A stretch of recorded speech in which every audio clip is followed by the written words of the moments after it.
अस्सलाम वालेकुम weavers, tech city channel में आप लोगों को वेलकम। वेवर्स, जैसे कि पिछले पार्ट में आपने देखा था कि इन्फिनिक्स हॉट 30i का हमने फर्मवेयर बैकअप किया था।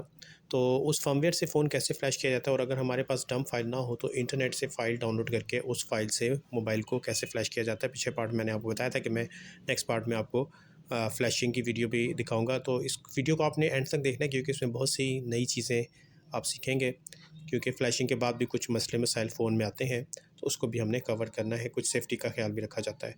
तो चलें जी, इस फ़ोन को फ्लैश करने लगे हैं। ठीक है, इस वक्त तो फ़ोन बिल्कुल वर्किंग कंडीशन में है, और सपोज डैट कि आपके पास डंप फाइल नहीं है, तो आप इंटरनेट से फ़ाइल डाउनलोड कर सकते हैं firmwarefile.com साइट से, या गूगल से सर्च करके। तो ये फ़ाइल मैंने डाउनलोड की हुई है।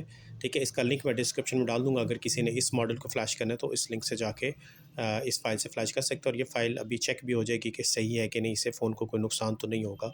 तो इस फ़ाइल को हम एक्सट्रैक्ट करते हैं। ठीक है, ये firmwarefile.com साइट से मैंने डाउनलोड किया है। ओके करते हैं, और जैसे ये फ़ाइल एक्सट्रैक्ट हो जाएगी, तो फिर हमने मीडियाटेक के जो फ़ोन होते हैं चाइना के, उनको फ्लैश बेसिकली कैसे किया जाता है। अब उसमें ब्रांड कोई भी आ जाए, इन्फिनिक्स, टेक्नो, आईटेल, इवन के सैमसंग के फ़ोन को भी ऐसे किया जा सकता है, ओप्पो, रियलमी, रेडमी, सारे फ़ोन। तो फर्मवेयर देखें एक्सट्रैक्ट हो चुका है डेस्कटॉप पे, और इसका फ़ोल्डर ये आ गया टॉप पे। अगर हम इसको ओपन करते हैं तो देखते हैं कि इसके अंदर क्या चीज़ें हैं और किस तरीके से हमने इनको आगे यूटिलाइज़ करना है। तो ये इसका मेन फ़ोल्डर, और इसमें देखें ये फर्मवेयर फ़ोल्डर जो है, इसको हम खोलेंगे तो ये स्कैटर फ़ाइल जो है पड़ी हुई है यहाँ पे सारी। इसमें से हमने जस्ट स्कैटर फ़ाइल देनी होती है फ्लैशिंग के लिए। तो चलते हैं जी, अब फ्लैशिंग किस तरीके से। फ्लैशिंग से पहले देखें, जब मीडियाटेक का कोई भी फ़ोन आप फ्लैश करना चाहें, तो उससे पहले जो है इसके IMEI का बैकअप वगैरह उठा लिया करें। तो इस फ़ोन के लिए देखें कुछ सिक्योरिटी मेजर्स होते हैं, जो आपको पिछले पार्ट में बताया था कि इसके लिए सबसे पहले हमें कस्टम DA सेलेक्ट करना पड़ता है। ठीक है, ये जो मॉडल है X669C, तो ये इसकी जो DA फाइल है सिक्योरिटी पैच की, अगर आप ये नहीं सेलेक्ट करेंगे तो ये फ़ोन रिस्पॉन्स नहीं करेगा, डिटेक्ट नहीं होगा। तो ये देखें, ये जो सिक्योरिटी फाइल है ये वाली बनती है। पिछले पार्ट में भी आपको समझा दिया था ये। तो इसके बाद देखें हमने ये रीड बैक बटन दबा के हम डंप कर सकते हैं। पिछले पार्ट में हमने डंप भी किया था। अब हम इसका बैकअप एनवी कर रहे हैं, यानी IME नंबर उठा रहे हैं, ताकि फ्लैशिंग के बाद अगर इसका IME नंबर क्रैश होता है तो हम इसको दोबारा रिपेयर करने के काबिल हो। तो मैं हॉट 30i IMEI के नाम से एक फ़ाइल बनाकर डेस्कटॉप पे सेव करने लगा हूँ। इसके बाद इसकी IMEI की फ़ाइल निकल आएगी। तो फ्लैशिंग के बाद फ़ोन के फ्लैशिंग के टाइम या फ्लैशिंग के बाद कौन सी ऐसी फ़ाइल है जिससे फ़ोन डेड होता है, इसको भी आपने अच्छे तरीके से समझना है। ठीक है, तो ये मैं प्रीलोडर मोड पे फ़ोन लगाने लगा हूँ। ऑफ़ करके वॉल्यूम अप एंड डाउन को की होल्ड करके डाटा केबल लगाते हैं, तो ये फ़ोन का IMEI का बैकअप जो है होना शुरू हो जाएगा। ठीक है, इससे होगा फ्लैशिंग के दौरान अगर मिसमैच फ़ाइल आ गई या पुराना सिक्योरिटी वगैरह, तो फ़ोन अक्सर डेड हो जाते हैं, या अगर फ्लैश हो भी जाए तो IMEI नंबर क्रैश कर जाते हैं। ठीक है, ये IMEI की फ़ाइल आ गई है। अब हम फ़ोन को फ्लैश करने लगे हैं। जो इंटरनेट से फ़ाइल हमने डाउनलोड किया है, तो उसको यहाँ से देंगे, जो ओपन बटन पे क्लिक करेंगे। अब ये लोकेशन पूछ रहा है जी, ये फ़ाइल कहाँ पे है, तो फ़ाइल हमारे पास डेस्कटॉप में पड़ी हुई है, और इसके फ़ोल्डर पे जाते हैं। फ़ोल्डर पे जाकर ये देखें, इधर से आपने फर्मवेयर फ़ोल्डर खोलना है और स्कैटर फ़ाइल देनी है। बस स्कैटर जो है, ये एंड्रॉयड स्कैटर, ये वाली फ़ाइल दी जाती है। अब यहाँ से देखें, ये जो फर्स्ट फ़ाइल होती है प्रीलोडर के नाम से मीडियाटेक में, ये वो फ़ाइल है जिसकी वजह से फ़ोन डेड होता है। तो आप कभी भी मीडियाटेक का कोई फ़ोन फ्लैश करें तो इस फ़ाइल को ना जाने दिया करें, इसको अनचेक कर दिया करें। ठीक है, इसको अगर आप अनचेक करेंगे तो ज़्यादा चांस होगा आपका फ़ोन बच जाएगा, यानी डेड नहीं होगा। बाकी लिस्ट में चेक कर लें NVRAM की कोई फ़ाइल शेयर ना हो, ताकि IMEI नंबर ओवरराइट ना हो। तो इसमें ऐसी कोई फ़ाइल नहीं है। फ़ोन हमारा ऑन हो चुका है पैटर्न लॉक पे, तो हम फ़ोन को बंद कराते हैं और इसके बाद फ्लैश बटन दबा देंगे, और उस वॉल्यूम अप एंड डाउन की होल्ड करके डाटा केबल लगाते हैं, और इसके बाद देखते हैं कि ये फ़ोन फिर कैसे फ्लैश होता है। ठीक है जी, मैं इस वक्त वॉल्यूम अप एंड डाउन की होल्ड करके डाटा केबल कनेक्ट कर रहा हूँ फ़ोन के साथ। तो जैसे ही डाटा केबल कनेक्ट किया है, तो ये देखें फ़ोन हमारा डिटेक्ट हो गया है, और डिटेक्ट होने के बाद ये इसका फ्लैशिंग प्रोसेस जो है शुरू हो चुका है। ठीक है, फ्लैशिंग में 4-5 मिनट लग जाते हैं। तो मैं वीडियो फास्ट फॉरवर्ड कर रहा हूँ। ये तरीका है जी, मीडियाटेक का कोई भी फ़ोन अगर आपके पास आता है तो उसकी फ्लैशिंग इस तरीके से की जाती है। ये जो ओपन फाइल है, अगर आपने डंप करके रखा है तो वो भी दे सकते हैं, और अगर इंटरनेट से डाउनलोड किया तो भी दे सकते हैं। ठीक है, लेकिन हर फ़ोन का security system time to time change होता रहता है। तो इसका सिक्योरिटी पैच जो है ये 2024 का लगा हुआ है। तो अगर आप ये सिक्योरिटी पैच DA फाइल नहीं देंगे तो ये फ़ोन रिस्पॉन्स नहीं करेगा।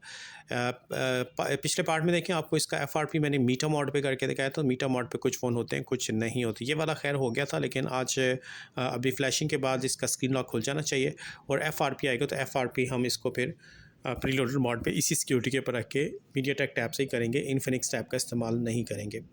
ठीक है, फ्लैशिंग प्रोसेस देख लें, सुपर फाइल सबसे बड़ी होती है, ये तकरीबन फ़ोन में मूव हो चुकी है। अब यूज़र डाटा की फ़ाइनल फ़ाइल है और ये फ्लैशिंग प्रोसेस कंप्लीट हो गया। 3 मिनट और 24 सेकंड लगे हैं फ़ोन को फ्लैश होने में। अब देखते हैं जी फ़ोन अच्छे बच्चों की तरह ऑन हो जाता है या कोई मसला करता है, कोई मसला करेगा तो उससे भी फिर हमने निपटना है, किस तरीके से उस प्रॉब्लम को फ़िक्स किया जाएगा। तो फ़ोन हमारा जो है इस एक दफ़ा इन्फिनिक्स लोगो आने के बाद है ऑफ़ हो गया और ये देखें ये फ़ास्ट बूट का एरर आना शुरू हो गया अब। यानी अब ये इससे आगे नहीं जाएगा, तो इस एरर को भी फ़िक्स किया जा सकता है। कैसे फ़िक्स करेंगे, आपने कुछ भी नहीं करना, बस फ़ास्ट बूट टैब पे आ जाना, अनलॉक टूल के हम एक दफ़ा केबल अनप्लग करके वापस लगाते हैं और अनलॉक टूल में ये देखें ये फ़ास्ट बूट का ऑप्शन है, यहाँ से जाके आपने जो है फ़िक्स ब्रिक फ़ास्ट बूट वाला ऑप्शन जो है नीचे वाला, ठीक है, ये इसके ऊपर क्लिक कर देना है। इस पे क्लिक करेंगे तो ये देखें ओके ओके फ़ोन रीस्टार्ट हो जाएगा। अब ये फ़ास्ट बूट वाला इशू नहीं आना चाहिए फ़ोन में, ठीक है। और इसके बाद देखते हैं अभी क्या और कोई इशू तो नहीं आता। हमने एंड पे IMEI नंबर तक चेक करना है। वैसे तो प्री लोडर हमने अनचेक किया, इसलिए देखें फ़ोन डेड नहीं हुआ। अगर हम प्री लोडर फाइल को भी जाने देते तो मुमकिन है कि ये फ़ोन शायद ऑन ही ना होता फिर। तो फ़ोन देखें इन्फिनिक्स लोगों के बाद रीस्टार्ट हुआ है और रीस्टार्ट होने के बाद फिर से इन्फिनिक्स लोगो आ गया है। यहाँ पे कभी-कभार बूट लूप भी आ जाता है अगर फ़ाइल मैच ना हो या पुरानी सिक्योरिटी की हो। तो देखते हैं अभी कहाँ तक ही जाता है। ये देखें ऑटोमेटिकली रिकवरी पे आ गया है, तो कोई बात नहीं, हम यहाँ से इसको वाइप डाटा करते हैं ताकि यूज़र डाटा को एक्सेस ना किया जा सके। वाइप फैक्ट्री डाटा रीसेट से ऑप्शन सेलेक्ट करते हैं, उसके बाद फैक्ट्री डाटा रीसेट ओके करते हैं। फ़ोन हार्ड रीसेट हो गया है। अब जो भी इसमें डाटा वगैरह है सिक्योरिटी पॉइंट ऑफ व्यू से वो इरेज़ हो जाएगा। फ़ोन में ऑन होने में थोड़ा सा टाइम लगाना है फिर, तो हमें वेट करना पड़ेगा, ठीक है। तो देख लें फ्लैशिंग भी आपको समझा दी है, फ़ास्ट बूट से कैसे निकलते हैं, फ़ास्ट बूट का जो एरर आ जाता है। अब डेफ़िनेटली फ़ोन पे FRP आएगा तो FRP हम मीडियाटेक टैब से करेंगे और मीडियाटेक टैब से बस हमने इरेज़ FRP बटन दबाना है क्योंकि बाकी सिक्योरिटी मेजर्स हमने कंप्लीट किए हुए हैं। तो ये फ़ोन देख लें वेलकम स्क्रीन पे आ गया है। ऊपर FRP का साइन अभी तक तो नहीं है, थोड़ा सा आगे मूव करते हैं। वैसे FRP लॉक अगर होगा तो कुछ फ़ोन पे लॉक का साइन नहीं भी आता ऊपर, तो ये बस वाईफ़ाई पे रुक जाएगा फिर जाके, ठीक है। यहाँ से हम कंट्री सेलेक्ट करते हैं, रीजन, कंट्री वगैरह, और सिम पे स्किप करते हैं। तो वाईफ़ाई और हाँ जी, ये आ गया है फ़ोन FRP पे, ठीक है। अब अगर इंटरनेट कनेक्शन देते हैं तो फ़ायदा कोई नहीं देने का। FRP हटाते हैं, हम ऐसे करते हैं फ़ोन को ऑफ़ करते हैं और ऑफ़ करके प्रीलोडर मोड पे ही इसका FRP भी करते हैं। तो ये बटन है इरेज़ FRP, जस्ट इस बटन पे हमने क्लिक करना है और वॉल्यूम अप एंड डाउन की होल्ड करके फ़ोन को डाटा केबल के साथ कनेक्ट करते हैं, तो इस तरीके से इसका FRP भी क्लियर हो जाएगा, ठीक है। तो इन्फिनिक्स हॉट 30i का FRP आप इस तरीके से भी कर सकते हैं, मीटर मोड पे भी कर सकते हैं। पार्ट 1 में आपको दिखा दिया था जब हमने इसका FRP किया था और हार्ड रीसेट, ठीक है। अब हमने फाइनल टच देना है और फ़ोन को वाइंड अप की तरफ लेके जाएंगे। हमने इसके ऑन होने का इंतज़ार करना है, अब सेटअप करेंगे क्योंकि FRP लॉक निकल चुका है और फाइनल हम देखेंगे अगर इसका IMEI नंबर ठीक है तो ऑपरेशन कंप्लीट, और अगर IMEI नंबर क्रैश हो जाता है या कोई और मसला आता है तो उस सूरत में जो हमने डंप किया हुआ था उस फाइल को इसी तरीके से फ्लैश करेंगे जैसे इस फाइल से हमने किया, ठीक है। ये मैंने नेट वाली फ़ाइल से किया, तो देख लें ये कुछ चीज़ें हैं। अक्सर हमारे व्यूअर्स वो कहते हैं जी इंटरनेट से फ़ाइल डाउनलोड किए तो फ़ोन डेड हो गया या IMEI नंबर क्रैश हो गया, तो ये सेफ्टी आप लोग नहीं करते, इस वजह से होता है। तो अब FRP लॉक इसमें चला गया, जनरल सेटअप जल्दी जल्दी करते हैं और इसके बाद IMEI नंबर चेक करते हैं, ठीक है।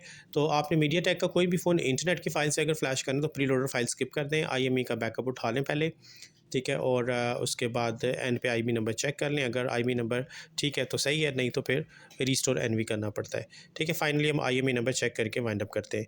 तो ये था जी तरीकाकार इन्फिनिक्स मोबाइल्स को फ्लैश करने का। तो होप के व्यूअर्स बात आपकी समझ में आ गई होगी। तो इस वीडियो में व्यूअर्स इतने रखते हैं, नेक्स्ट वीडियो के साथ फिर इंशाल्लाह ताला हाज़िर होऊंगा, तब तक के लिए अल्लाह हाफ़िज़।